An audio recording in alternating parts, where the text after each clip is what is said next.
Dubai, Saudi अरब और gulf के देशों में हमने अक्सर सुना है कि वहां पर भीख मांगना या फिर भीख देना एक कानूनी अपराध है। वैसा ही कानून अगर हमारे भारत देश में आ जाए तो क्या बात होगी। इसकी शुरुआत भारत के मध्य प्रदेश में हो चुकी है। आदाब, मैं हूं ताहा नसीम, आप देख रहे हैं टीएन न्यूज। इंदौर को भिखारी मुक्त बनाने की तैयारी, भीख देने वालों को भी मिलेगी सजा। सही सुना, इंदौर में प्रशासन ने 1 जनवरी 2025 से भीख मांगने के साथ भीख देने पर भी प्रतिबंध लगा दिया है। प्रशासन का कहना है कि इसकी तैयारी उन्होंने बहुत पहले से शुरू कर दी थी और भिखारियों के पुनर्वास के लिए विशेष योजना भी चलाई जा रही है, यानी कि भिखारियों को दूसरा काम दिया जाएगा।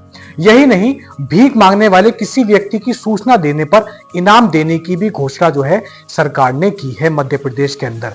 मध्य प्रदेश के खासकर इंदौर शहर के अंदर ये पहल तब और सुर्खियों में आई जब प्रशासन ने इंदिराबाई नाम की महिला को लवकुश चौराहे के पास से भीख मांगते हुए पकड़ा। पुलिस ने बताया कि जांच के दौरान पता चला कि इंदिरा साधारण भिखारी नहीं थी। उनके पास 1 एकड़ जमीन, 2 मंजिला मकान, बाइक और एक स्मार्टफोन भी था। पूछताछ में पता चला कि इंदिरा ने अपने परिवार के साथ केवल 45 दिनों में भीख मांगकर लगभग 2.5 लाख रुपए जुटा लिए थे। इंदिरा ने स्वीकार किया वो अकेली नहीं थी, बल्कि अपने 3 नाबालिग बच्चों को भी भीख मांगने के काम में लगाती थी। बच्चों में से एक ने बाल सुधार गृह में बयान दिया कि मां ही उनसे भीख मंगवाती थी। ये भी सामने आया कि इंदिरा राजस्थान के 12 जिले की रहने वाली है और अपनी कमाई अपने पास रखती है। पुलिस ने इंदिरा को सीआरपीसी की धारा 151 के तहत गिरफ्तार किया और बाद में न्यायिक हिरासत में लेने के बाद जो है परामर्श देकर उन्हें राजस्थान वापस भेज दिया गया है। अब उनको इंदौर शहर से बाहर निकाल दिया गया है।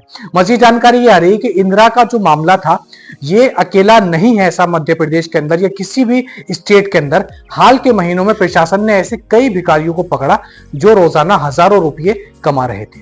शकुंतला बाई नाम की एक और महिला थी जिससे जो है प्रशासन ने लगभग 75,000 रुपए बरामद किए कैश में।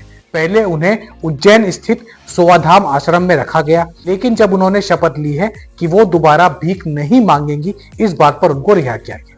शकुंतला ने बताया, मैं अब काम करके ही पैसा कमाऊंगी। मेरे पास से मिले पैसे भीख के नहीं थे, बल्कि मैंने काफी पैसे सिलाई से भी जोड़े थे। उन्होंने आगे कहा, मुझे समझ आ गया है कि मेहनत से ही आगे बढ़ा जा सकता है। अब मैं अपना जीवन बगैर भीख मांग के चलाऊंगी। इंदौर को 7 बार देश का सबसे स्वच्छ शहर घोषित किया जा चुका है भारत की हिस्ट्री में।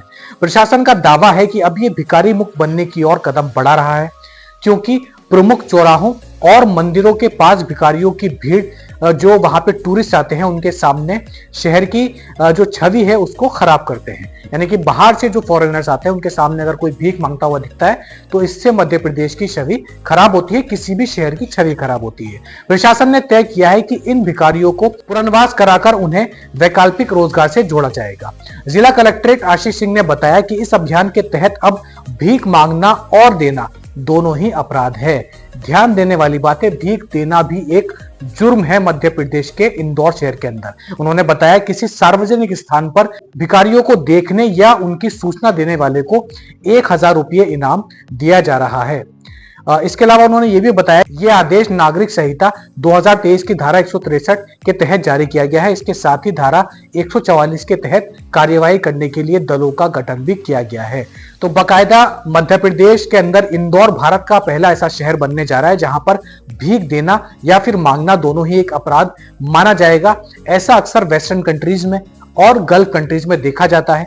जो लोग सऊदी, कुवैत, दुबई में रहते हैं उनको मालूम है कि वहां पर ये नियम है। भारत को पूरा जो है भिखारियों से मुक्त करना चाहिए, क्योंकि ज्यादातर जो भिखारी होते हैं उनमें करीबन 90% की अगर हम बात करें तो वे नकली होते हैं। यानी कि उनके हाथ पैर बिल्कुल सही होते हैं, वे काम करके मेहनत करके अपना परिवार चला सकते हैं। इसके बावजूद वे जो है भीख मांगते हैं और इसमें कई बड़ी बड़ी गैंग भी शामिल है और इसको बकायदा एक बिजनेस की तरह चला रही है।